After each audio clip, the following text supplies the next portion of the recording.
율기서 2장, 오늘은 8절 말씀에서 16절까지의 말씀 우리 같이 함께 살펴봅니다. 같이 함께 천천히 읽겠습니다. 보아스가 룻에게 이르되 내 딸아 들으라. 이삭을 주러 다른 밭으로 가지 말며 여기서 떠나지 말고 나의 소녀들과 함께 있으라. 그들이 베는 밭을 보고 그들을 따르라. 내가 그 소년들에게 명령하여 너를 건들지 말라 하였느니라.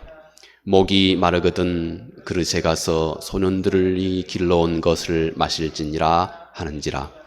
룻이 엎드려 얼굴을 땅에 대고 절하며 그에게 이르되 나는 이방 여인이거늘 당신이 어찌하여 내게 은혜를 베푸시며 나를 돌보시나이까 하니 보아스가 그에게 대답하여 이르되 내 남편이 죽은 후로 내가 시어머니에게 행한 모든 것과 내 부모와 고국을 떠나 전에 알지 못하던 백성에게로 온 일이 내게 분명히 알려졌느니라. 여호와께서 내게 행한 일에 보답하시기를 원하며 이스라엘의 하나님 여호와께서 그의 날개 아래 보호를 받으러 온 내게 온전한 상 주시기를 원하노라 하는지라. 룻이 이르되 내 주여 내가 당신께 은혜를 입기를 원하나이다. 나는 당신의 아녀 중에 하나와도 같지 못하오나 당신이 이 아녀들을 위로하시고 마음을 기쁘게 하는 말씀을 하셨나이다 하니라. 식사할 때 보아스가 룻에게 이르되 이리로 와서 떡을 먹으며 내 떡 조각을 초에 찍으라 하므로 룻이 곡식 베는 자 곁에 앉으니 그가 볶은 곡식을 주매 룻이 배불리 먹고 남았더라. 룻이 이삭을 주우러 일어날 때 보아스가 자기 소년들에게 명령하여 이르되 그에게 곡식 단 사이에서 줍게 하고 책망하지 말며 또 그를 위하여 곡식 다발에서 조금씩 뽑아버려서 그에게 줍게 하고 꾸짖지 말라 하는지라. 아멘. 펼쳐지는 이야기만으로도 상당히 우리의 마음을 뛰게 하는 이야기입니다.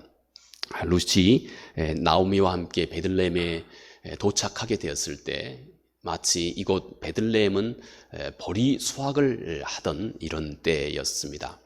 아마 이른 봄, 아마 4월쯤 된 이런 시기에 이들이 베들레헴에 도착을 하게 되었습니다.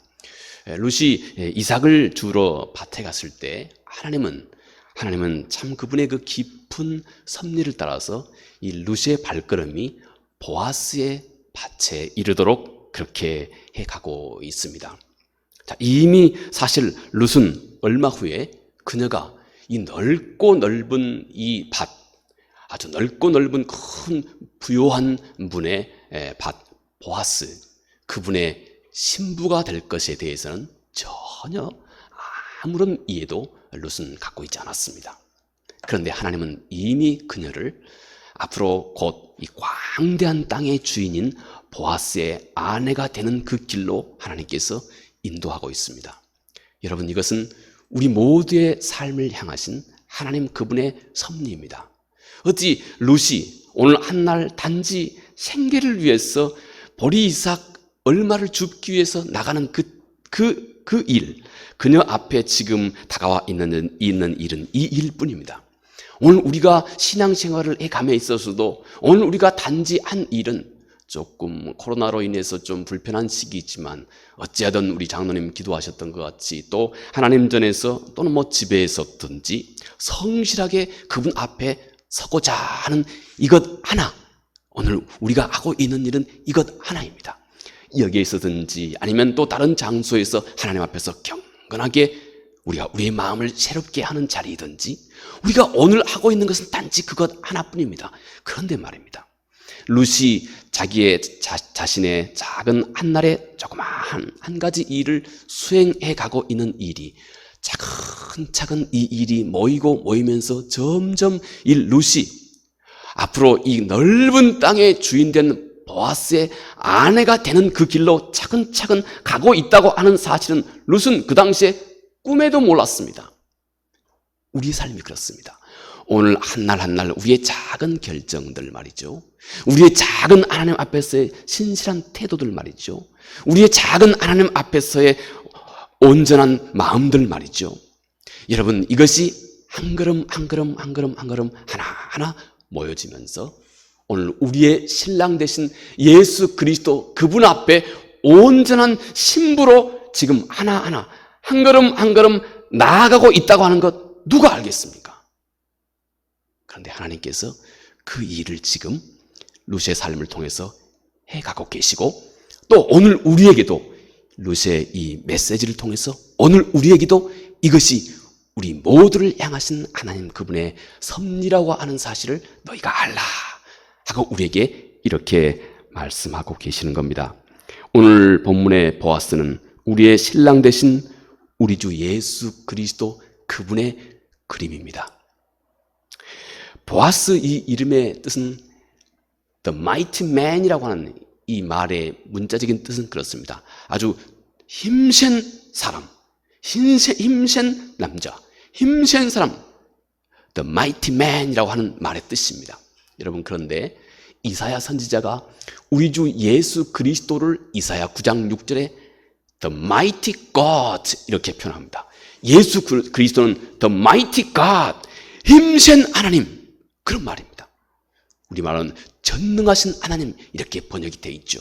둘 다 mighty, 힘센 한 사람은 보아스는 사람이고, 예수 그리스도를 이사야 선지자가 힘센 하나님, mighty God 이렇게 설명해 주고 있습니다. 오늘 이 보아스는 우리 주 예수 그리스도, 마치 우리의 신랑 되신 우리 주 예수 그리스도를 우리에게 드러내 일러주고 있는 인물이다 하는 것입니다. 보아스가 여러분 등장하자마자 그런데 이 룻의 삶이 전적으로 달라지기 시작했습니다. 물론 지금까지 겉으로 보기에는 똑같습니다. 아무런 변화도 없는 것 같습니다. 그러나 아무런 변화도 없는 것 같은 이 룻의 삶 속에 실은 대단한 변화가 생긴 겁니다.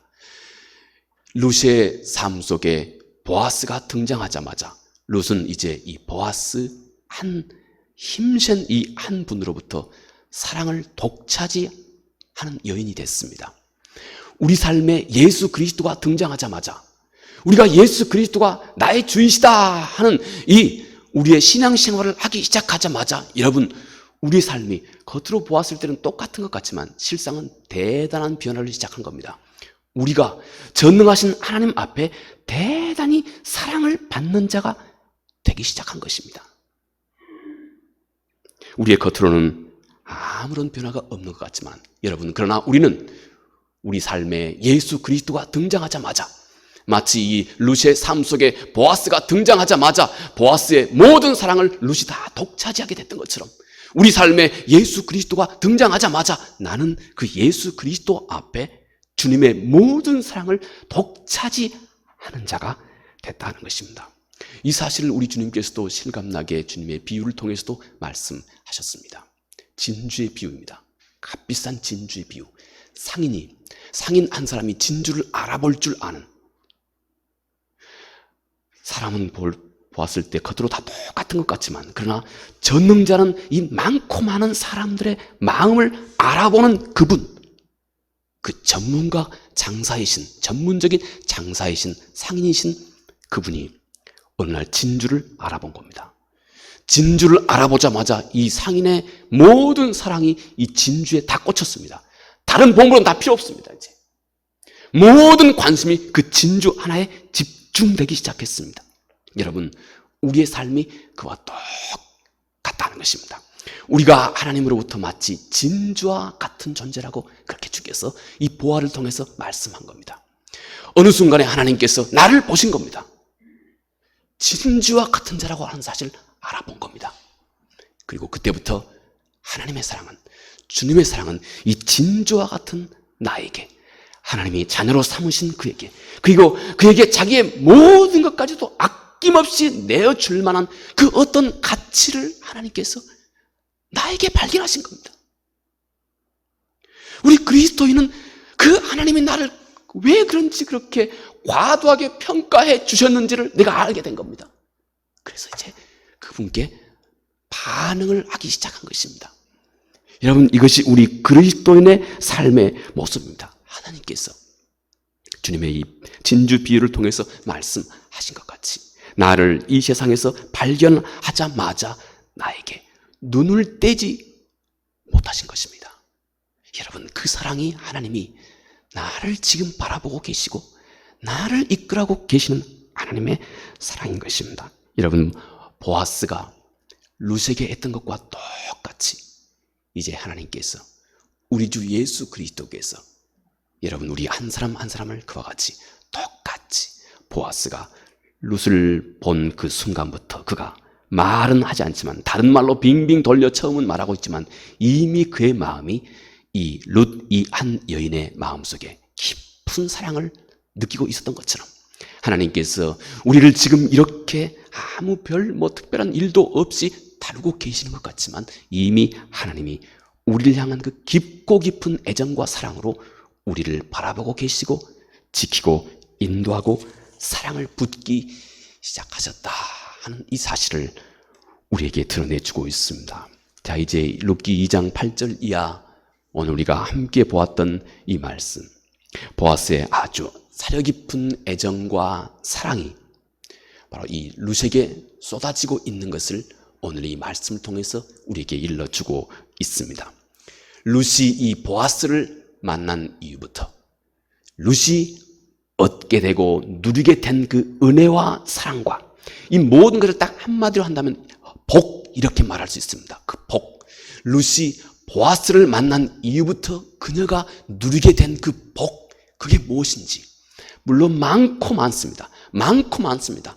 그러나 그 중에 한 3가지 정도만 짤막하게 요약을 해 보았습니다.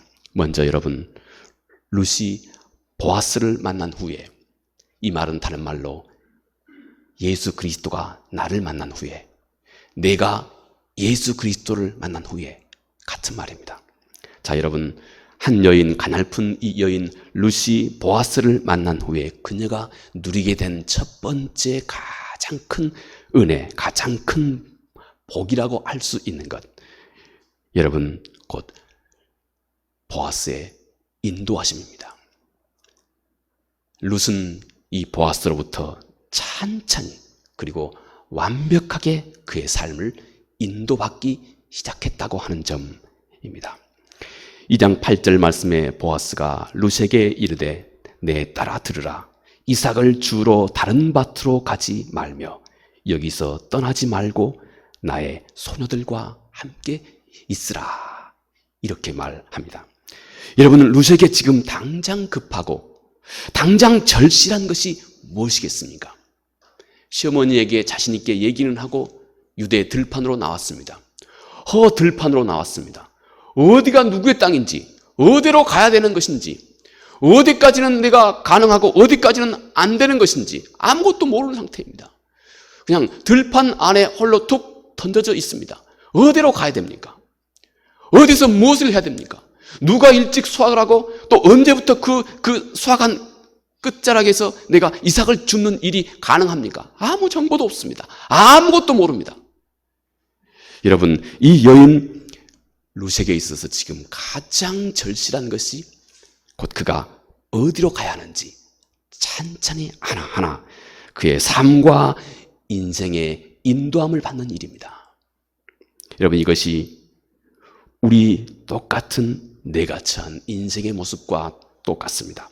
내가 내 주어져 있는 이 삶을 어떻게 살아야 하는지, 내가 때때로는 예기치 않는 질병이 나에게 다가왔을 때 정말로 깜짝 놀랄 정도의 어떤 두려움으로 내게 어떤 문제가 또 다가오기 시작했을 때 내가 어떻게 해야 되는 것인지, 내가 이것을 어떻게 극복해야 되는 것인지, 예기치 않는 그런 정말로 실망스러운 어떤 고통스러운 고난이 내 앞에 다가왔을 때 내가 도저히 내 힘으로는 어떻게 할 수 없는 이 문제, 내가 내 마음까지도 어떻게 스스로 다스릴 수 없는 그런 문제 앞에 내가 봉착했을 때 내가 뭘 어떻게 해야 되는지, 내가 어떻게 해야 되는지, 여러분, 우리 인생에서 가장 절실한 것이 여러분 바로 이 적절한 장소에서 적절한 시기에 가장 바르고 적절한 인도함을 받는 이 일입니다. 여러분, 이것은 우리 인생에 똑같이 있는 일입니다. 요즘처럼 힘들고 어려울 때 말입니다. 어디로 가야 할지, 어떻게 신앙생활 해야 되는 것인지 정말로 곤란해집니다. 또 어떤 길은 멈춰야 하고 어떤 길은 가지 말아야 하는 것인지 당시 룻은 아무것도 모르는 상태였습니다. 여러분, 실은 우리가 이 세상 한가운데서 때때로는 우리의 마음이 그와 같습니다. 그런데 그 룻에게 이미 하나님의 인도하심이 있었습니다. 그 룻이 직접 의식하기 그 이전부터, 룻이 그 인도하심을 의식하기 이전부터 룻은 자기도 모르는 사이에 마치 개인은 무의식으로 한 걸음 한 걸음 가고 있었지만 그 발걸음을 이미 하나님은 참으로 신비하게도 그녀의 발걸음을 보아스의 밭 앞으로 인도해 가신 것입니다. 하나님이 우리의 삶을 다스리고 인도하시는 것이 그와 같습니다. 어느 순간 우리가 어떤 문제로 인해서 정말 이 문제를 어떻게 헤쳐가야 하는지 정말 막막한 그 순간에 여러분 꼭 기억하십시오. 이미 하나님의 인도하심은 이미 당신과 함께 계시는 것입니다. 이미 하나님은 앞과 뒤, 옆과 위 모든 모자이크를 하나하나 그분께서 이미 조율하고 짜 맞추고 계신다고 하는 이 하나님의 깊은 섭리를 여러분 오늘 이 짧은 말씀을 통해서 하나님은 우리 모두가 밝히 알기를 그렇게 원하신다 하는 것입니다. 이것은 바로 하나님께서 그의 자녀된 우리 모두에게, 나에게 주시는 하나님의 선물입니다. 제가 오래전에 어떤 한 문구를 봤습니다. 그 글귀를 내가 어디에서 봤는지 제가 생각은 잘 안 나요. 그런데 오래전에 제가 어떤 한 그 글귀를 본 적이 있어요. 수년 전입니다. 아마 6, 7년 전 같은데 제가 어디서 봤는지는 잘 기억이 잘 안 납니다. 그 문구가 이것입니다. 이제부터는 표류하는 것을 멈추고 항해를 시작하라. 그게 아주 저한테 그 당시에는 제가 있는 상황 속에서 아주 저한테는 적절한 말이었습니다. 그래서 그게 딱 제 뇌리에 딱 기억이 돼서 잊혀지지가 않습니다.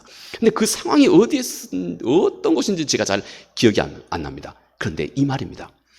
이제 당신이 더 이상 표류하는 것을 멈추고 항해를 시작하라.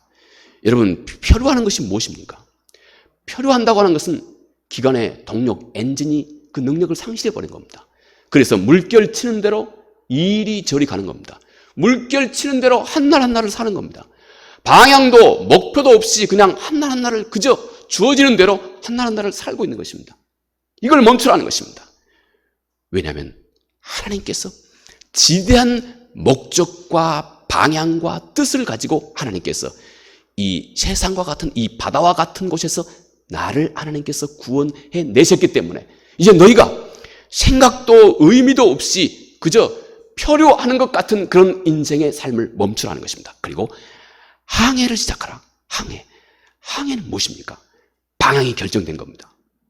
방법이 결정된 것입니다. 그리고 함께하는 힘찬 동력이 이 안에 있습니다. 믿음의 힘이, 말씀의 능력과 권능이 내 안에 살아있기 시작하는 것입니다. 우리의 마음이 이미 하나님의 말씀을 우리의 힘과 능력으로 이미 받고 있는 것입니다. 그래서 힘차게 우리의 엔진을 돌리기 시작한 것입니다. 그래서 내 삶이 목표가 생겼고 방향이 생겼습니다. 힘차게 앞을 향해서 항해를 시작하는 것입니다. 여러분, 이제 혹 우리의 삶이 방향도 없고 생각도 없고 그저 하루하루 보내고 계신다면 표류하는 것을 멈춥시다.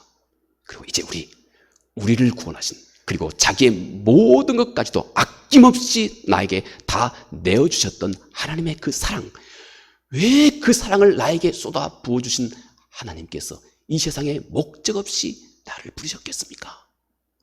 이 시대, 이 세대가 우리에게 맡겨졌습니다. 오늘 장로님 기도하시면서 가까운 데서부터 멀리까지 하나하나 조목조목 그렇게 기도를 해 주셨습니다. 예, 그렇습니다. 우리는 가까운 데서부터 살피고 또 멀리까지 하나하나 우리가 함께 살고 있는 이 세대, 이 제너레이션, 이 세대는 우리의 손에 맡겨져 있습니다. 바쁜 사람들입니다. 해야 할 일이 많은 사람들입니다. 그저 우리가 내 문제에서만 급급해서 내 문제만 바라보고 전전긍긍할 수 있는 시간이 아니다는 것입니다. 우리의 세월이 그렇게 빠르게 흘러가고 있기 때문에 하나님께서 우리를 이런 모습으로 불렀습니다. 이제 우리가 이 땅에서부터 항해를, 내 앞에 주어져 있는 이 작은 문제에서부터 하나님 그분 되심을 나는 이 문제, 주어져 있는 이 일, 이 문제와 함께 그분을 드러내기 시작하는 것입니다. 그런데요, 하나님께서 우리에게 주어져 있는 우리 삶 앞에서 내 개인의 문제든 공동체의 문제든 이 사회든 국가의 문제이든 간에 우리 앞에 주어져 있는 이 문제를 다루어감에 있어서 하나님께서 어떻게 해야 되는지 우리에게 이렇게 일러주셨습니다. 잠언 3장 5절 6절 말씀입니다. 너는 마음을 다하여 여호와를 신뢰하고 내 명철을 의지하지 말라. 너는 범사의 그를 인정하라. 그리하면 내 길을 지도하시리라. 이 얼마나 중요한 교훈인지 모릅니다. 하나님께서 너는 여호와를 신뢰하되 이렇게 하라고 그랬습니다. 마음을 다하라고. 왜냐하면 우리가 여호와를 신뢰한다고 하면서도 우리의 일상은 너무 그분을 의식조차 하지 못할 때가 많습니다. 너무 그분 되심을, 그분의 능력과 지혜와 권능을 우리 삶 가운데 잊어버릴 때가 많습니다. 그래서 잠언 저자가 이렇게 얘기합니다. 너는 마음을 다해라. 이 영어 성서는 조금 더 실감나요. With all your heart 그렇습니다. With all your heart. 그냥 with your heart 그렇게 하지 않고 with all your heart. 네 온 마음을 다해서 여호와를 신뢰하라. 여러분, 우리가 여호와를 그렇게 신뢰하는 것입니다. 나는 여러분에게 개인적으로 여러분 삶의 구체적인 문제와 함께 내가 어떻게 여호와를 이렇게 온 마음으로 신뢰하는 것인지에 대해서는 제가 어떻게 말할 수 있겠습니까? 여러분이 가지고 있는 문제는 각각 다르기 때문에. 그런데 그 자리에서 여러분의 상식과 여러분의 명철과 여러분이 그동안 이 세상을 살아가면서 터득했던 그 방법과 그 지혜를 신뢰하지 말고 여호와를 신뢰해라. 여호와를 신뢰해라. 이렇게 말씀을 합니다. 그리고 6절에 너는 범사의 그를 인정해라. 범사라고 하는 말은 우리말의 범사는 좀 두리뭉실합니다. 그런데 범사는 너가 경험하는 모든 일이다 그 말입니다. 너가 접하고 있는 모든 일 속에서 여호와를 초대하라 이 말입니다. 너가 지금 무슨 문제를 가지고 있느냐? 그 문제 너 혼자만 가지고 있지 말고 그 문제 속에 여호와를 초대하라 하는 말입니다. 범사의 그를 인정하라. 모든 문제에서. 여러분, 이것이 곧 우리가 이 세상을 지혜롭고 능력 있게 이 세상을 살아가는 것입니다. 우리가 아는 것처럼 룻기 1장에서 나오미와 이 엘리멜렉 그의 남편 엘리멜렉은 모압 땅에서 이미 이 베들레헴 땅에서부터 실은 하나님을 이렇게 의지하지 않았습니다. 그 결과가 실패였습니다. 그 결과가 낭패였습니다. 그러나 이제 2장에서부터는 다릅니다. 여호와를 진심으로 룻이 보아스와 또 그녀의 시어머니의 도움을 받아서 여호와를 전심으로 알게 되고 의지하기 시작합니다. 여러분, 그때부터 그녀의 삶은 전적으로 달라지기 시작한 것입니다.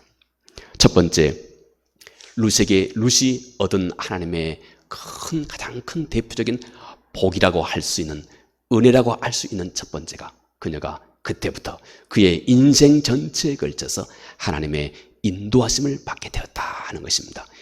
이 은혜가 우리 모두에게 함께 있는 것입니다. 두 번째는 룻, 이 여인이 그의 신랑 보아스를 만남으로 인해서 그때부터 룻은 신랑의 보호하심을 받게 되었습니다. 여러분 보십시오. 9절 말씀에 이렇게 말합니다. 그들이 베는 밭을 보고 그들을 따르라. 내가 그 소년들에게 명령하여 너를 건드리지 말라 하였느니라.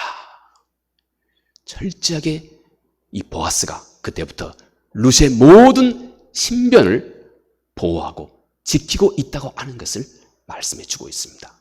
룻이 자기의 신랑 보아스, 물론 앞으로의 신랑이죠. 우리가 우리의 신랑 되신 예수 그리스도, 그분을 만난 이후부터 여러분, 우리의 삶은 내가 알지도 못하는 그 수도 없이 많은 위험 속에서 우리의 신랑 되신 예수 그리스도께서 우리의 삶을 주도 면밀하게 지키고 보호하고 있다고 하는 사실을 잊지 마셔야 됩니다. 여러분, 오늘 또 여러분이 교회에 나오시는 그 순간순간까지도 말입니다. 실은 얼마나 많은 위험들이 우리 앞에, 우리 삶 앞에 있었는지 모릅니다. 우리는 상상도 못할 많은 위험들이 여러분 우리 앞에 있습니다. 갑자기 도로가 펑 꺼져가지고 말이죠, 어디 도로 아래로 푹 내려앉은 이 일들 어디 중국에서만 생기는 일입니까? 한국에서도 가끔씩 생기는 일입니다. 그것이 나에게 일어나지 말란 법이 어디 있겠습니까? 극단적인 예를 들어서 죄송합니다만은 여러분, 그렇습니다. 우리 삶은 이렇게 수도 없이 많은 위험들이 우리 앞뒤에 우리 인생 전체에 지금까지 많고 많았습니다. 그런데 하나님께서 우리의 생명을, 우리의 삶을 이토록 지금까지 온전하게 지켜주고 있고 보호하고 계셨습니다. 그리고 앞으로도 그렇게 하신다는 것입니다. 룻이 미래의 신랑 될 보아스를 만난 이후부터 바로 보아스의 철저한 보호하심을 받게 된 것처럼 여러분, 우리가 우리의 신랑 되신 예수 그리스도, 그분을 만난 이후부터 우리의 삶은 이렇게 철저한 그분의 보호하심 아래 있게 된 것입니다. 그는 우리의 삶에서 단지 한순간도 그분의 눈을 떼지 않으신다고 성경은 우리에게 일러주고 있습니다. 한번 보실까요? 우리가 잘 알고 있는 시편 121편 말씀에 하나님이 얼마나 우리를 주도 면밀하게 지키고 보호하고 계시는지 이렇게 우리에게 그분의 약속의 말씀을 해주고 있습니다. 4절부터 6절 말씀입니다. 이스라엘을 지키신 이는 졸지도 아니하시고 주무시도 아니하시리로다. 여호와는 너를 지키시는 이시라. 여호와께서 내 오른편에서 내 그늘이 되시나니 낮에 해가 너를 상하게 하지 아니하며 밤에 달도 너를 해치지 아니하리로다. 이것이 여러분 하나님께서 그의 사랑하는 자녀를 지키고 보호하신다고 하는 이 하나님의 약속의 말씀을, 이 시편의 말씀을 통해서 우리에게 드러내주고 있는 것입니다. 보아스가 룻을 사랑한 그 순간부터 철저하게 그녀의 삶을 보호하고 있는 것처럼 우리의 신랑 되신 예수 그리스도가 우리의 삶을 이렇게 철저하게 낮에 해가 밤에 달도 그 어떤 상처도 해도 없도록 우리를 지키고 보호하고 계신다고 하는 이 사실을 말입니다. 여러분, 내가 때때로 아주 약하고 취약한 그런 자리에 이른다 할지라도, 내가 내 자신이 의식도 할 수 없는 정말로 약하고 부족하고 취약한 그런 자리에 내가 이른다 할지라도 하나님께서는, 우리 주 예수 그리스도께서는 우리를 눈동자와 같이 지키십니다. 어디 주께서 우리를 그냥 안전하게 지키시는 것 뿐이겠습니까? 하나님의 그 보호하심은 단지 이런 1차원적인 것뿐만이 아니고, 여러분, 우리가 잘 아는 것처럼 사도 바울이 로마서 8장 28절 이하에 그렇게 얘기합니다. 하나님을 사랑하는 자, 곧 그 뜻대로 부르심을 입은 자에게는 모든 것을 합력하여 선을 이루시느니라. 하나님 그분의 자녀들은 단지 이렇게 지켜 보호할 뿐만 아니라 그가 경험하는, 이 땅에서 경험하는 모든 일을 결국 그것을 하나님이 원하시는 선을 창조하시는 이 일로, 이런 인생으로 하나님께서 우리를 이끌어 가시고 그렇게 보호하신다 하는 것입니다. 여러분, 이것이 곧 룻이 신랑 보아스를 만났을 때부터, 우리가 우리의 신랑 예수 그리스도를 만났을 때부터 우리가 누리게 되는 그분의 보호하심입니다. 마지막, 그분의 공급하심입니다. 그분의 인도하심이고, 그분의 보호하심이고, 그분의 공급하심입니다. 제가 오늘 기억하기 쉽게 이 세 가지만 예를 들었습니다. 그분의 인도하심이고, 그분의 보호하심이고, 그분의 공급하심입니다.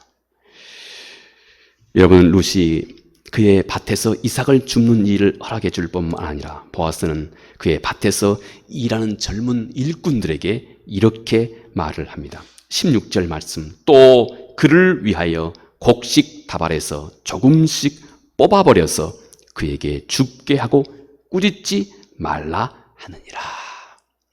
지금 룻은 은혜를 받아서 단지 이삭을 좀 줍는 이 일만을 허락받기 위해서 온 것입니다. 그런데 보아스가 오늘 그의 함께 일하는 젊은 일꾼들에게 그렇게 얘기합니다.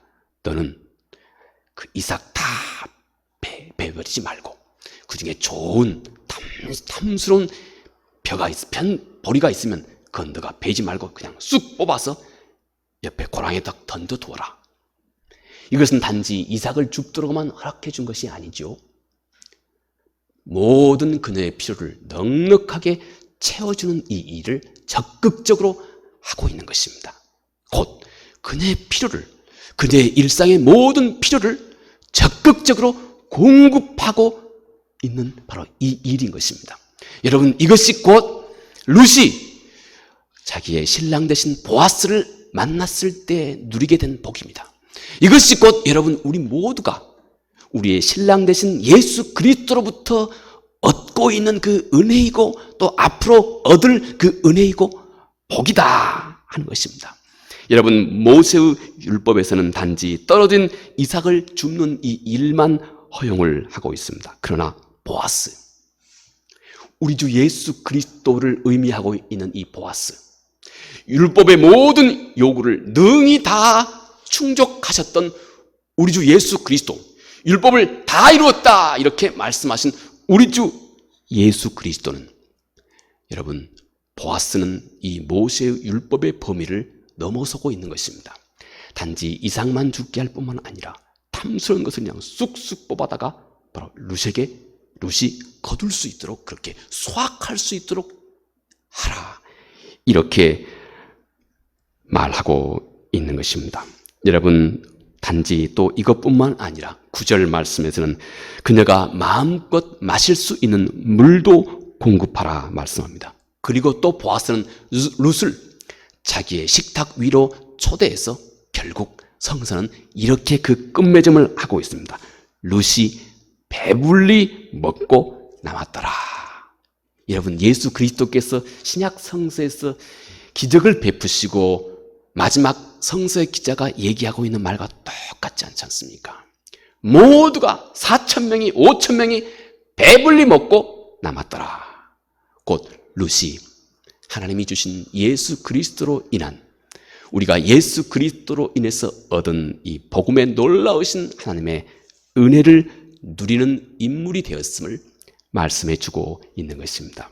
주님이 이 땅에 오셔서 우리에게 이것 지켜라 저것 지켜라 여러분 이렇게만 말씀한 것이 아닙니다.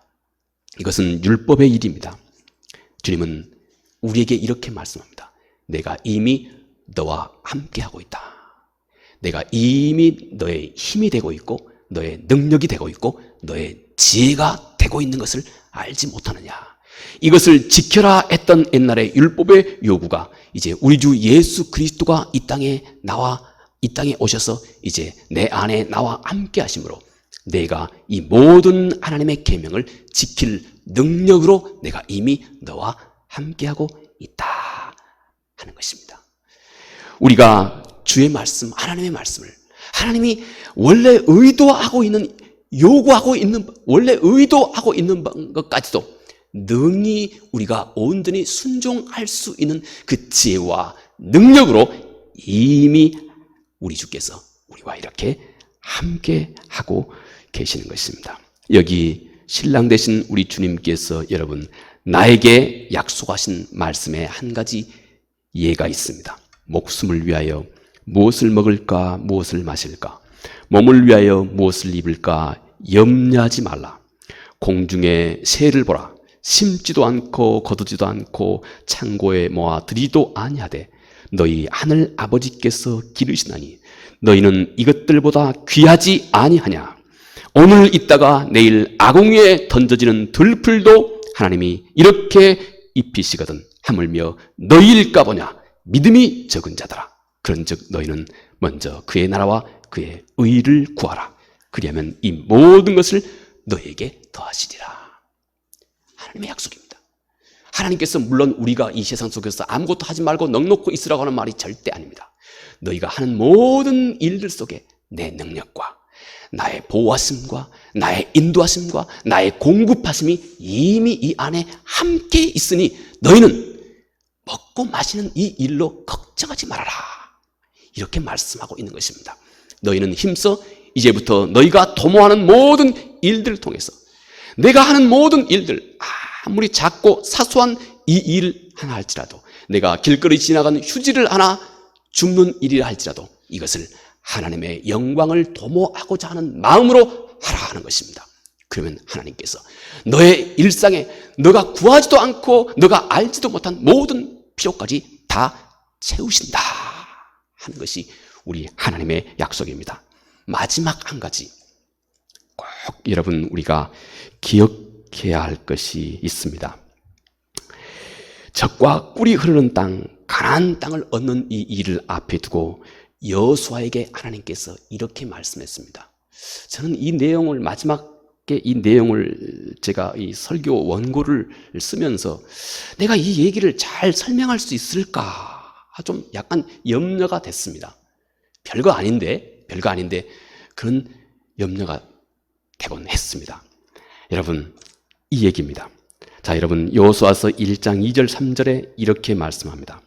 내 종 모세가 죽었으니 이제 너는 이 모든 백성과 더불어 일어나 이 요단을 건너 내가 그들 곧 이스라엘 자손에게 주는 그 땅으로 가라. 내가 모세에게 말한 바와 같이 너희 발바닥으로 밟는 곳은 모두 내가 너희에게 주었노라. 이렇게 말씀합니다. 이 말의 의미는 이것입니다. 내가 이미 너의 종 모세를 통해서 내가 이미 이스라엘에게 가나안 땅, 이것은 이미 내가 너에게 주었다 하는 것입니다. 이미 주었다. 그런데 너가 그것을 이미 주어져 있는 그것을 너가 너의 소유로 삼는 이 일은 다른 문제라는 것입니다. 이 차이를 조금 이해해야 우리들의 신앙의 태도를 좀 더 깊이 이해할 수 있을 겁니다. 이미 하나님께서 이스라엘 백성들에게 가나안 땅을 다 주었다. 그런데 너가 너의 발을 밟는 그곳만이 이미 이 땅을 다 주었지만 너의 발을 치니 내 발을 딛는 그곳만이 너의 소유가 된다는 것입니다. 그 마치 뭐와 같을까요? 넓은 바다가 있다 합시다. 공해상에서는 말이죠. 태평양 공해상에서는 모든 배가 이 바다에서 고기를 다 잡을 수 있습니다.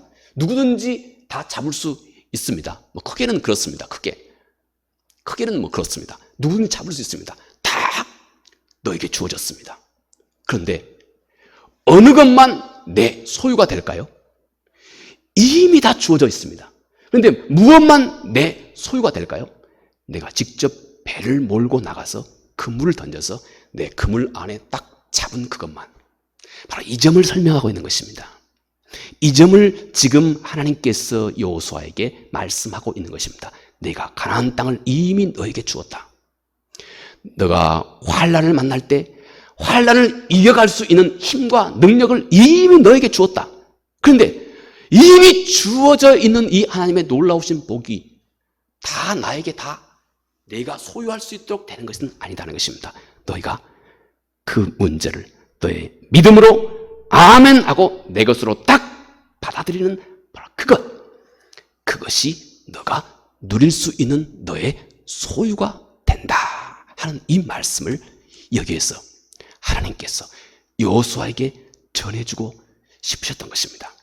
하나님이 여러분 우리 삶 가운데서 그렇습니다. 우리 삶의 모든 것, 제가 오늘 하나님께서 루시, 보아스 신랑을 만났을 때, 우리가 우리의 신랑 예수 그리스도를 만났을 때 이미 우리에게 주어져 있는 이 하나님의 놀라우신 은혜가 인도하심이고 보호하심이고 공급하심이라고만 제가 세 가지만 말씀을 드렸습니다. 그러나 수도 없이 많습니다. 예수 그리스도의, 아까 장로님이 기도하신 대로 예수 그리스도의 의가 내 의가 되게 했습니다. 나는 언젠지 입을 열어서 주님 죄송합니다 하고 잘못을 주님께 고하기만 하면 언제든지 또 용서함도 받을 수 있게 되었습니다. 수도 없이 많은 하나님의 은혜가 이미 우리에게 주어져 있습니다. 그런데 사도 바울이 이렇게 얘기합니다. 하나님의 모든 약속은 항상 우리 모두에게 예스다. 예스. 고린도후서 1장 20절 말씀입니다. 그런데 너희가 아멘 함으로 하나님께 영광을 돌리게 된다. 하나님의 모든 약속은 여러분 오늘 우리에게도 다 주어져 있습니다. 풍성하게 주어져 있습니다. 그러나 이제 우리가 모든 일을 만날 때마다 그 문제를 향한 하나님이 내게 주신 은혜가 무엇인지 생각하라 하는 것입니다.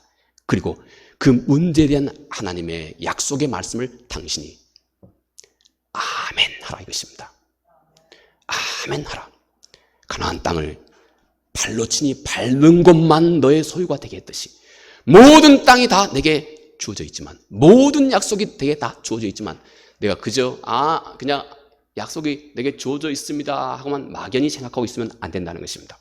구체적으로 여러분 우리에게 어떤 유혹이 올 때에도 그렇지, 하나님께서 나로 하여금 강건케 하셨지 하는 이 약속을 딱 떠오름과 동시에 우리는 모든 시험과 유혹을 즉시 이길 수 있는 능력이 우리 안에 임하는 것을 우리가 알 수 있습니다. 이 은혜가 우리 모두에게 충만히 함께하기 바라겠습니다. 은혜로우신 아버지 하나님 고맙고 감사합니다. 오늘 루시 그의 신랑 될 보아스를 만난 이후부터 어떤 은혜를 누리게 됐는지, 이미 룻은 아무 생각 없이 또 아무런 기대나 또 아무런 깨달음도 없이 차근차근 작은 그녀 앞에 있는 일 하나하나를 하나하나 처리해 가고 있지만, 그러나 실상 그녀의 발걸음은 크고 넓게 보아 이미 자기의 신랑 되신 보아스를 향해서 뚜벅뚜벅 걸어가고 있는 삶이었습니다.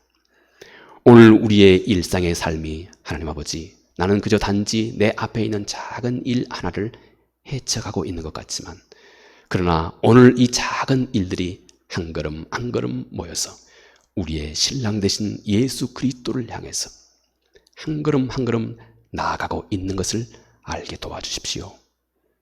그리고 이 일이 얼마나 복된 일인지 알게 도와주십시오. 그리고 하나님이 약속하신 이 풍성한 복을 누구에게나 언제든지 예스가 되는 이 복을 이제 우리가 아멘 함으로 우리가 구체적으로 우리 삶 가운데서 누릴 수 있도록 도와주시옵소서. 예수님 이름으로 기도합니다. 아멘.